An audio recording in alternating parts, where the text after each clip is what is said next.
Voilà, donc on va passer un peu au surf sur internet, voir un peu ce que donne l'Optimus 2X à ce niveau-là. Bon, là j'ai une page d'accueil qui est paramétrée sur mon opérateur, donc là je suis sur une puce Bouygues mais avec le Wi-Fi, hein, donc du coup ça devrait charger relativement vite. Voilà, donc là je vais aller sur mon blog qui doit pas être chargé en cache, donc normalement ça va être un petit peu lent, mais ça va vous permettre de voir le temps de chargement. Voilà, donc tout s'affiche bien, il n'y a pas de bug d'affichage. C'est un petit peu saccadé comme on le voit là. Un petit peu moins ici, mais là c'est saccadé. Bon, faut dire que les pages sont assez grandes, comme on le voit, on a l'ascenseur sur le côté là, qui est quand même assez haut, hein, donc il y a beaucoup de contenu, pas mal de vidéos YouTube, donc en flash comme on le voit là, qui se charge directement dans le navigateur, donc c'est vrai que ça fait un petit peu saccadé. Le zoom fonctionne, mais comme on le voit, ça saccade un peu quand on zoome aussi, hein. C'est pas forcément très fluide, enfin c'est tout à fait acceptable, mais pour un dual core on s'attendrait à autre chose. Ensuite on voit quand on zoome parfois on n'est pas cadré en fait, c'est à dire que là il a zoomé ici, donc c'est pas du tout pratique pour lire, il faut ensuite déplacer manuellement là, donc ça c'est pas top. Si je zoome là ça marche, bon voilà, ça marche 2 fois sur 3, donc c'est un peu dommage à ce niveau là. Bien sûr on bascule rapidement de portrait à paysage et on va tout de suite tester une vidéo YouTube. Alors voilà, donc là on voit qu'on a l'aperçu qui s'affiche directement dans le navigateur, donc ça c'est pas très courant. Je sais que le Desire HD le fait, mais par exemple le Nexus S ne le fait pas, il est directement dans l'application YouTube. Donc là on lit aussi directement dans le navigateur. J'ai l'impression que c'est plus fluide que le Desire HD qui saccade un peu quand on lit dans le navigateur. Là ça a l'air de quand même assez bien marcher quoi. Et normalement un clic de plus permet de l'ouvrir avec l'application YouTube, donc là ça fonctionne exactement comme le Desire HD, sauf que c'est plus fluide, plus rapide. Donc là pour le coup, pour le flash, le dual core fait son effet je pense. Voilà, donc là la vidéo est parfaitement fluide, le rendu est à peu près correct, c'est pas si mal. Donc là on voit sur cette vidéo le Galaxy S2 et le Nexus S, et on peut constater d'ailleurs que le Nexus S démarre bien plus vite que le Galaxy S2 qui est pourtant dual core, et du coup c'est le même constat avec ce LG en fait qui démarre plus lentement que le Nexus S. Donc le dual core n'arrive pas à compenser le ralentissement provoqué par la surcouche du constructeur, donc ici en l'occurrence LG. Quoi d'autre? Donc l'appareil photo, donc comme je l'ai dit au début c'est un 8 mégapixels. Voilà, donc on a ici l'interface donc qui a été, comme on le voit, retravaillée par LG. Ici on a la possibilité de switcher le capteur, donc ici on est sur la caméra frontale qui filme en 640 par 480 je crois. Là je repasse sur le capteur principal qui offre une image bien meilleure. Ici on a le zoom, alors c'est pas très explicite je trouve comme dessin pour le zoom. On a un petit arbre qui dépasse un peu du cadre, je trouve que c'est pas très explicite. Ici beaucoup plus clair, on a la luminosité, la gestion du flash, donc ça c'est très classique, donc flash LED, hein, je le rappelle.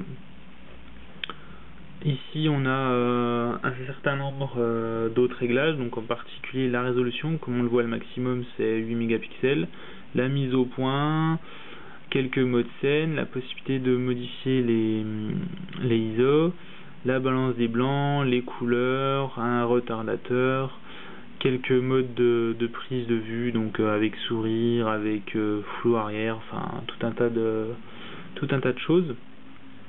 La qualité d'image, la stabilisation, enfin vraiment c'est assez classique pour les smartphones et même pour les téléphones compacts on va dire.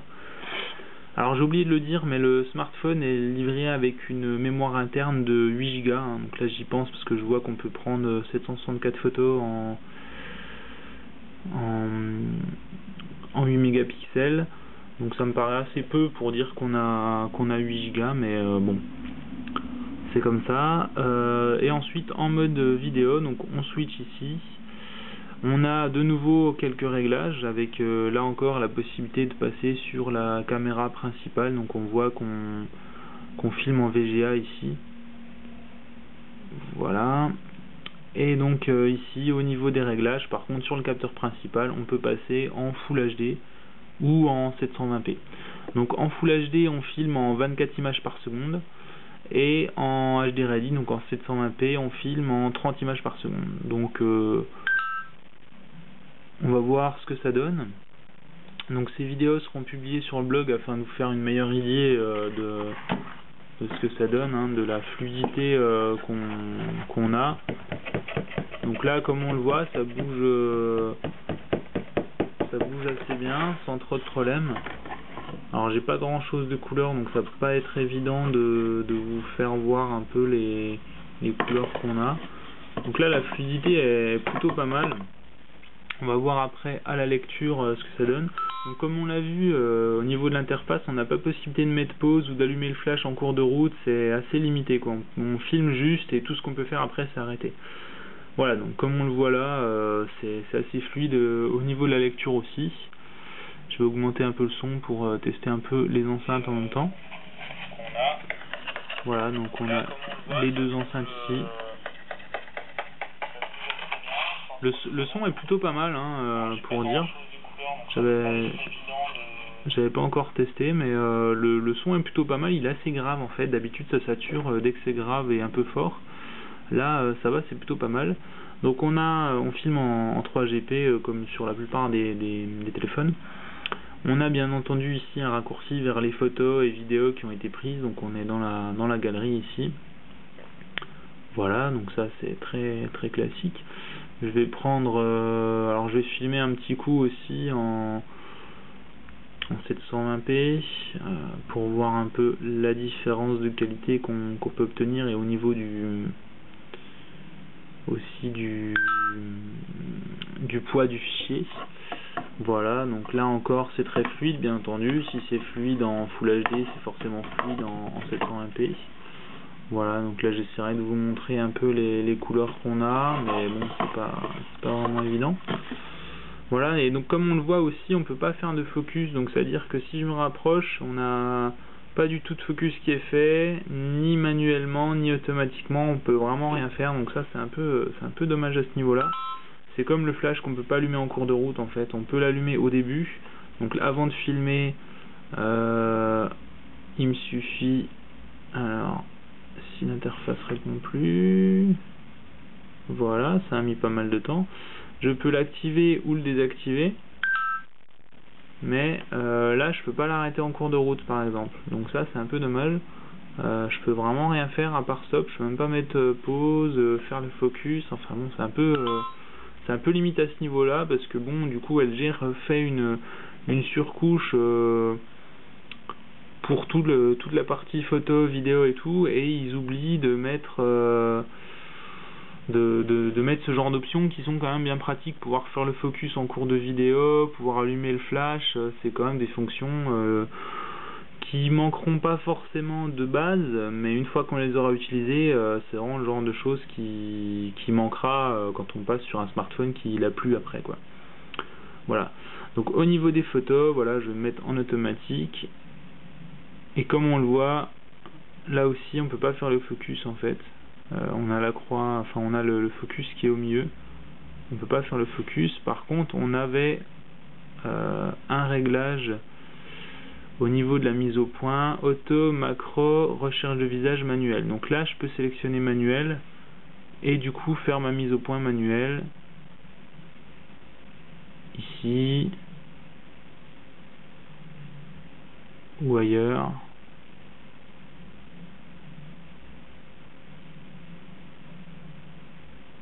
Ouais. En fait, donc là la mise au point, elle va fonctionner avec cette petite barre. Donc c'est pas très pratique parce que par exemple moi si je veux faire la mise au point exactement là-dessus, il faut que je cherche avec cette petite barre où le focus est le meilleur en fait. Donc c'est quand même pas très pratique. Alors c'est pas mal parce que du coup on peut bien régler un peu quasiment comme un réflexe en fait, comme si on tournait un peu l'objectif pour faire le focus où on veut. Bon, sauf que c'est beaucoup moins précis et c'est pas du tout la même qualité. Mais du coup ça nous permet pas de prendre une photo rapidement, de faire le focus immédiatement en appuyant à un endroit de la photo pour faire le focus. Et ça c'est un peu dommage. Et là en l'occurrence la photo est complètement loupée parce qu'elle est totalement blanche, donc on va essayer de la reprendre. Voilà, donc là le focus est fait. Je prends la photo sans bouger et donc là c'est de nouveau totalement blanc. Donc c'est assez bizarre. Je vais aller au niveau des réglages, enlever la mise au point manuelle, la mettre en auto et reprendre la photo. Et là c'est déjà un peu mieux, mais ça reste quand même très fort au niveau du flash. Alors c'est souvent le cas sur quand on est en mode macro, quand on est tout proche sur les téléphones, ils mettent le flash trop fort et du coup ça crame complètement la photo, hein, elle est totalement trop blanche. Par contre si je prends une photo beaucoup plus loin, là le flash normalement n'est pas trop fort et là du coup la photo est bien mieux. Voilà, donc là c'est encore une fois je ferai des comparatifs avec d'autres smartphones pour comparer. Je mettrai les photos sur le blog, ça sera plus pratique pour vous pour faire une idée de la chose. Voilà, donc je pense qu'on a bien fait le tour. Alors juste pour vous parler un peu de ça aussi, on a un mini market de chez LG. Alors là l'appareil a été acheté en Angleterre, donc on a des applications, on a quelques applications anglaises, hein, comme j'avais vu quand je l'avais lancé, je sais plus ce qu'il y avait. Non, j'ai dit de la merde. Voilà, donc dernière chose dont j'ai pas encore parlé, le market LG, donc qui est App Advisor, qui propose donc quelques applications spécifiques aux terminaux LG. Donc il n'y a pas grand chose d'intéressant. C'est localisé, donc si vous achetez à la base l'appareil en Angleterre, vous aurez des applications anglaises. Donc là moi j'ai forcé France. On peut sélectionner le pays, hein. Donc il y a plus ou moins d'applications selon les pays, mais dans tous les cas il n'y a pas grand chose. Et ça fait surtout un peu doublon avec l'Android Market de base, le Tegra Zone. Enfin à force on veut une application, on veut un jeu, on sait plus trop où chercher, où est-ce qu'on aura vraiment quelque chose d'original, où trouver ces applications. À force on s'y perd un peu quoi. Voilà, donc là on voit pendant ces 15-20 minutes d'utilisation, on a perdu 9% de batterie. Alors bien sûr c'est un usage quand même assez fort. Et du coup vous consommerez beaucoup moins de batterie en temps normal, hein, ça c'est clair. Voilà, donc comme on le voit là il y a eu un gros pic parce que on a une utilisation assez intensive, j'éteins jamais l'écran, etc. Et surtout on voit que la batterie est à plus de 38 degrés. Donc je pense que le processeur est encore plus. Alors j'ai pas vraiment la possibilité de le savoir, mais je pense qu'il est encore plus. Et là on sent de nouveau un peu le chaud. Donc je m'en sers, j'ai le wifi, je lance des jeux, etc. Et on voit que ça chauffe quand même un peu quoi. Voilà, ensuite on va passer juste pour conclure donc à la galerie. Comme on le voit là, ça n'a pas été vraiment changé comparé à la galerie classique d'Android, hein, parce qu'on retrouve le même type de menu. Alors on va tout de suite lancer oui, alors là on voit qu'on a des vidéos qui passent pas en fait. Voilà, type de fichier non pris en charge. Donc malgré la certification DivX, il y a certains formats qui passent pas, tout simplement. Alors je vais tester les vidéos qui sont fournies avec. Donc celles-ci évidemment elles marchent parfaitement parce qu'elles sont fournies avec. Possibilité de les mettre normalement en plein écran. Donc là la qualité est pas mal et évidemment Donc là on n'a pas la possibilité par contre de la mettre en plein écran, on est censé y être mais en fait ça fonctionne pas vraiment. Donc là la qualité est pas mal et évidemment le rendu est surtout bon sur sur une télévision branchée en HDMI, hein. Là c'est encore mieux. Et je compléterai ça, je mettrai des vidéos d'exemple quand c'est branché en HDMI, je mettrai ça sur le blog pour qu'on puisse un peu voir ça. Voilà, donc je pense que ce coup-ci on a pas mal fait le tour du smartphone. Donc selon moi c'est quand même un bon smartphone, puisque c'est le seul à être dual-core. Donc si vous jouez pas mal, que vous voulez être sûr d'avoir pas mal de puissance pour les mois à venir, bon c'est pas mal. On peut pas vraiment parler d'années puisque bon, tout va très vite. Donc il est assez puissant. Par contre c'est vrai que à part ça on peut pas dire qu'il est beaucoup plus rapide en dehors des jeux, qu'il est beaucoup plus rapide que d'autres smartphones, puisque par exemple c'est pas celui qui démarre le plus vite, c'est pas celui qui a le plus de RAM, parce que je l'ai pas dit mais il a 512 mégas de RAM. On trouve déjà des smartphones depuis 2010 qui ont 768 mégas de RAM, donc moitié plus mine de rien. Donc il est pas non plus vraiment au top, mais je pense que c'est quand même un bon smartphone. Alors un peu épais quand même, comme on le voit ici. Ces 8 mégapixels lui rendent pas vraiment, puisque on est à peine au-dessus de la qualité d'un Nexus S qui est vraiment pas terrible. On est par exemple en dessous de la qualité du Desire HD. Par contre bon, il a quand même une sortie HDMI que les deux modèles que je viens de citer n'ont pas. Il a une caméra frontale que le Desire HD n'a pas par exemple, donc il réunit quand même pas mal de choses. Il a un design plutôt sympa avec un plastique un peu mou ici, un plastique un peu caoutchouc, plus le métal ici. Il a un petit renfort ici, un petit truc qui dépasse, mais il reste quand même relativement stable une fois posé, hein, contrairement au Desire HD qui bascule trop facilement, puisqu'ici c'est rond en fait, donc du coup ça bascule facilement d'un côté ou de l'autre. Ici c'est pas trop le cas. Voilà, sinon un détail qui m'a choqué aussi quand je l'ai allumé pour conclure un peu, c'est l'écran de 4 pouces dont j'ai pas encore parlé, je vais y revenir rapidement. L'écran de 4 pouces en fait qui aurait pu être plus grand, puisqu'ici on perd beaucoup de place en dessous en fait. On le voit pas trop ici, mais on perd quand même pas mal de place au niveau des boutons, et on perd aussi beaucoup de place vers le haut. Donc c'est un peu dommage, il aurait pu être un peu plus grand ici, enfin en haut et en bas. Ça aurait permis de mettre par exemple un 4,3 pouces encore plus en 16 neuvième, encore plus long, et puis du coup d'avoir un écran un petit peu plus grand. Voilà, donc sinon pour parler rapidement de l'écran juste avant de conclure, alors là on le voit, il a quand même de bonnes couleurs, hein. Il a des couleurs de relativement bonne facture. Les noirs sont d'assez bonne qualité, on est à peine moins bien qu'un Super AMOLED d'un Nexus S, mais ça reste quand même pas mal. C'est mieux qu'un LCD classique d'un Desire ou d'un Desire HD par exemple. Par contre, alors les angles de vision sont assez étranges, donc là ça va, même si ça tire un peu sur le bleu sur la caméra, ça va, mais en fait c'est quand on tourne, voilà, donc en diagonale là c'est totalement bleu, et c'est pas un effet de l'enregistrement, il est vraiment bleu. Et sur l'autre diagonale ça tire un peu sur le jaune, enfin ça dépend, c'est un peu bizarre, le jaune, le vert, selon comment on se met, selon si c'est sur la caméra ou en vrai, enfin c'est assez bizarre quoi en fait. On a des couleurs, voilà, donc là on tire complètement sur le jaune.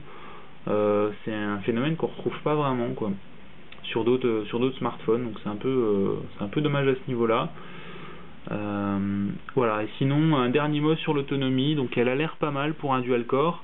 Là j'ai tenu toute une journée de manière quand même assez intensive, donc à tester. De toute façon je mettrai plus de détails sur le blog bisus.fr comme d'habitude.